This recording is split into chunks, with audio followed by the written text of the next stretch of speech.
शहर मध्य विधानसभा निवडणुकीतील भाजप, शिवसेना, राष्ट्रवादी काँग्रेस, RPI महायुतीचे उमेदवार देवेंद्र कोटे यांच्या प्रचारार्थ मोनिका कोटे यांच्यासह माजी नगरसेवक किसन जाधव आणि नागेश गायकवाड यांच्या प्रचाराचा झंझावात पाहायला मिळत आहे. प्रभाग क्रमांक 22 मधील रामवाडी सेटलमेंट, पटवर्धन चाळ, लिंबेवाडी परिसरात देवेंद्र कोटे यांच्या प्रचारासाठी होम टू होम प्रचार अभियान राबविण्यात आले. माजी नगरसेवक किसन जाधव, नागेश गायकवाड, चंद्रकांत गायकवाड यांच्या प्रमुख उपस्थितीत हे अभियान झाले. यावेळी आकाश पडवळकर, सूर्यकांत गायकवाड, चेतन गायकवाड, नागेश गायकवाड, शिरीष गायकवाड, रुक्मिणी जाधव, शोभा गायकवाड, सुनीता बिराजदार, भारता आस्वादे, दीपक गायकवाड, श्रीनिवास गायकवाड, सुरेश भंडारे, विनीत गायकवाड, रोहन जाधव, कुमार कांती, नवनाथ साळुंके, बाबूराव संगेपाग, अजित मित्रगोत्री, सत्यम जाधव, जयश्री गायकवाड, सरोजिनी गायकवाड, मीना गायकवाड आदी उपस्थित होते. उमेदवार महायुती भाजपचे उमेदवार आदरणीय देवेंद्रदादा कोटे यांच्या प्रचारार्थ प्रभाग क्रमांक 22 रामवाडी, पोगुलमाळा, पारशी बंगला या परिसरामध्ये आज आदरणीय कोटे वहिनींच्या उपस्थितीमध्ये सर्व होम टू होम प्रचाराचं नियोजन या ठिकाणी केलेलं आहे.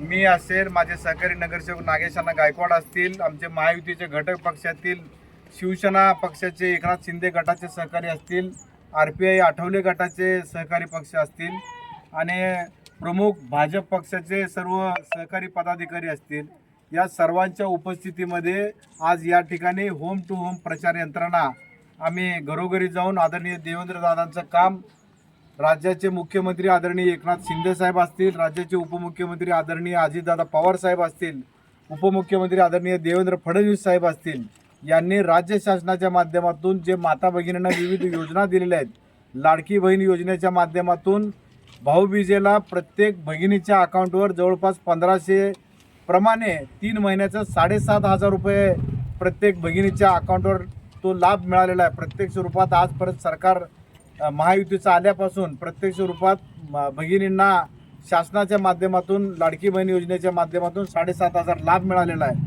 त्या योजनेचा भरपूरसा प्रतिसाद निश्चितपणानं आमच्या महायुतीच्या उमेदवाराला मिळत आहे. घरोघरी भगिनी आम्हाला स्वतः उत्स्फूर्तपणे सांगत आहेत की आम्हाला लाडकी बहिणीने शासनाने मदत केलेली आहे. त्यामुळं आम्ही निश्चितपणानं महायुतीचे उमेदवार देवेंद्रदादा कोटेचे यांचं जे चिन्ह आहे कमळ चिन्ह, कमळ चिन्हावर येत्या 20 तारखेला मी आपल्या सगळ्यांच्या माध्यमातून तमाम सोलापूर शहरवासियांना, विशेषतः सोलापूर शहर मध्य विधानसभाच्या वासियांना आवाहन करू इच्छितो की देवेंद्रदादा कोटे यांचं महायुतीचे उमेदवार यांचं 3 नंबरला कमळ चिन्ह आहे. कमळ चिन्हावर येत्या 20 तारखेला आपण मतदान करावं आणि पुनश्च एकदा महायुतीला काम करण्याचं संधी त्या ठिकाणी आपण उपलब्ध करून द्यावं.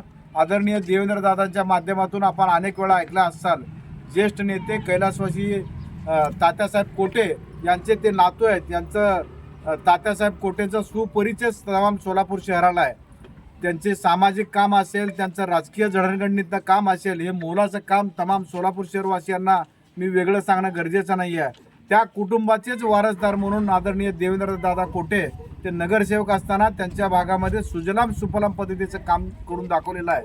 निश्चितपणानं आपण जर महायुतीच्या माध्यमातून त्यांना संधी दिलात तर सोलापूर शहर मध्येचा विकास, सोलापूर शहराच्या 3 विधानसभाचा विकास महायुतीच्या माध्यमातून निश्चित होईल असे मी आपल्याला आवर्जून कळकळीचं आव्हान आणि विनंती करतो.